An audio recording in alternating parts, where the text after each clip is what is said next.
Maharashtra live.in इथे बातमी फक्त दाखवली जात नाही, ती लढली जाते. सबस्क्राइब करा, लाईक करा, शेअर करा, बेल आयकॉनला टच करा. की नरेंद्र मोदी पंतप्रधान हे पूर्णपणे कॉम्प्रोमाइज झालेले आहेत आणि कॉम्प्रोमाइज झाल्यामुळे त्यांनी देशाच्या विरोधात निर्णय घ्यायला त्या ठिकाणी सुरुवात केलेली आहे. एस्टीम फाईल मध्ये नरेंद्र मोदी यांचं नाव आलंय आणि त्यांनी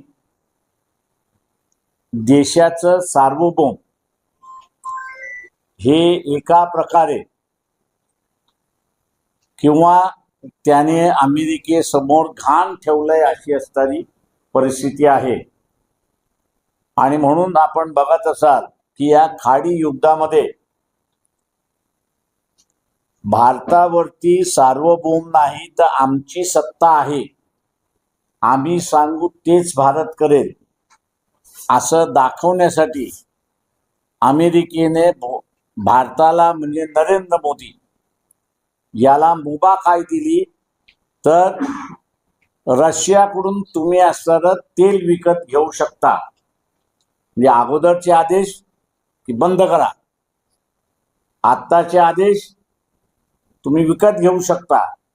आणि नरेंद्र मोदी हा ज्याला आपल्याला म्हणता येईल की कॉम्प्रोमाइज झालेला आहे आणि अमेरिकेसमोर नरेंद्र मोदी नाचतोय अशीच असणारी परिस्थिती आहे.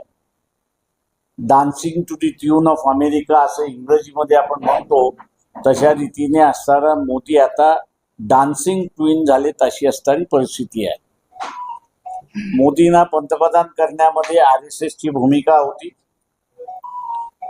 47 कालावधीमध्ये RSSने काहीच भूमिका घेतली नाही. आजही आपल्याला दिसतंय की एसटीच्या फाईलमध्ये 10, 12, 15 वर्षांच्या मुला मुलींशी कशा पद्धतीने असणारं त्यांचं विभक्त करण्यात आलं, त्यांच्याशी खेळ करण्यात आला, हे आपल्याला असणारं त्या ठिकाणी दिसतंय. मी इथल्या असणाऱ्या RSSचा जो कार्डर आहे, सवर्ण हा जो कार्डर आहे, मध्यमवर्गीय हा जो कार्डर आहे, त्याला इशारा देऊ इच्छितो की जगभरामध्ये अनेक शहरांमध्ये अनेक राज्यांमध्ये तिथल्या मुली पळवल्या गेल्या, कुठे गेल्या याची माहिती नाही. भारतामध्ये सुद्धा तेच झालेलं आहे. नरेंद्र मोदी त्याचं प्रतीक आपल्याला असताना या ठिकाणी दिसतंय. म्हणून RSSने जसं 1947 मध्ये भूमिका घेतली नाही, एस्टीन फाईल मध्ये नाव आल्यानंतर सुद्धा नरेंद्र मोदी RSSने काहीही कारवाई घेतली नाही, भूमिका घेतली नाही. आणि म्हणून आम्ही जाब विचारायला RSSला की तुम्ही भूमिका का घेत नाही, तुम्हाला ज्याचं चारित्र्य नाही असं पंतप्रधान तुम्हाला चालतो का, असे अनेक प्रश्न घेऊन आम्ही RSSला 23 तारखेला विचारणार आहोत. आम्ही इथल्या मध्यमवर्गीयांना आवाहन करतोय की जे लोन आपल्याला भारतामध्ये आलेलं दिसत नाही,